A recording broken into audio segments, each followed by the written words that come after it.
So, greetings. Here we are, ready for lesson 19 in A Course in Miracles. It says, I am not alone in experiencing the effects of my thoughts. The idea for today is obviously the reason why your seeing does not affect you alone. You will notice that at times the ideas related to thinking precede those related to perceiving, while at other times the order is reversed. The reason is that the order does not matter. Thinking and its results are really simultaneous, for cause and effect are never separate. Today, we are again emphasizing the fact that minds are joined. This is rarely a wholly welcome idea at first, since it seems to carry with it an enormous sense of responsibility and may even be regarded as an invasion of privacy. Yet it is a fact that there are no private thoughts. Despite your initial resistance to this idea, you will yet understand that it must be true if salvation is possible at all. And salvation must be possible because it is the will of God. The minute or so of mind searching which today's exercises require is to be undertaken with eyes closed. The idea for today is to be repeated first, and then the mind should be carefully searched for the thoughts it contains at that time. As you consider each one, name it in terms of the central person or theme it contains, and holding it in your mind, as you do, say, I am not alone in experiencing the effects of this thought about blank. The requirement of as much indiscriminateness as possible in selecting subjects for the practice periods should be quite familiar to you by now, and will no longer be repeated each day, although it will be occasionally included as a reminder.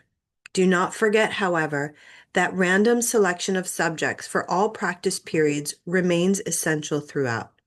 Lack of order in this connection will ultimately make the recognition of lack of order in miracles meaningful to you.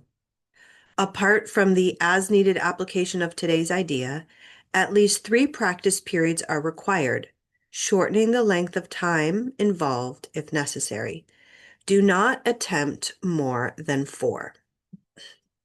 So, again, another potent lesson here from the Course. I am not alone in experiencing the effects of my thoughts. I am not alone in experiencing the effects of my thoughts. I am not alone in experiencing the effects of my thoughts. It's so powerful. I had this experience when I was a beginner teacher in San Francisco, and one of the instructors said, nobody knows what you're thinking. So he was responding to some fear I had about teaching, some insecurities. He was like, nobody knows that. Nobody can read your mind. And it's so funny that a few years later, when I started the course, I started to realize that this lesson has so much truth in it. I'm not alone in experiencing the effects of my thoughts.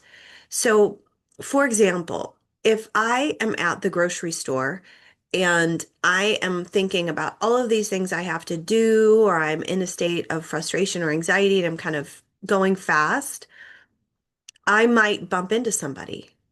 I am not alone in experiencing the effects of my thoughts. So it is quite true that all minds are joined. That's a lesson also from the Course in Miracles.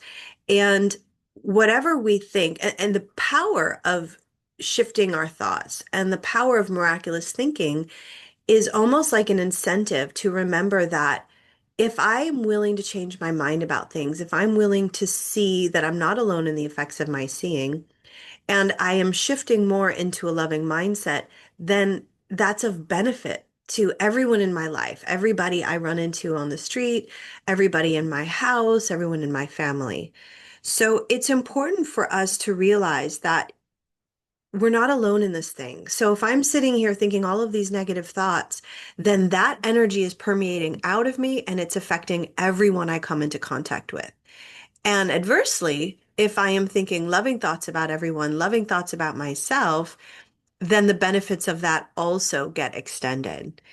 I think it's important to point out this line here that the requirement of as much indiscriminateness as possible is is important because we often think that some thoughts are more important than others, or some negative programs are less obvious to others. But remember, people can feel our energy. So we want in our practice periods to be indiscriminate, to look at all of it and to continue to surrender and to remind ourselves that we're not alone in this. And the incentive to heal is important because when we heal, it's a lesson later, we're not healed alone. And lack of order of difficulty in miracles comes up too. That is very on early in the text.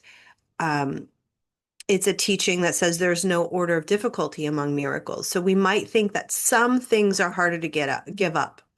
Um, Memories of trauma are more difficult than, little indiscretions here and there. But the Course is reminding us that it's only love or fear. A little bit of anxiety, a little bit of anger is the same as wild rage. So there's no order here.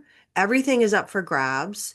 There's only two options we have, either love or fear, and reminding ourselves that we're not alone in experiencing the effects of our thoughts. And I think this is particularly important if we're with children too. I notice with my own kids, they can tell when I'm off. They can tell when I'm in self-loathing or judgment. They can feel it. And so it's so beautiful to have that feedback system, that mirror when we're around children, and that incentive again to rise above the thinking mind. That's it for now. See you next time.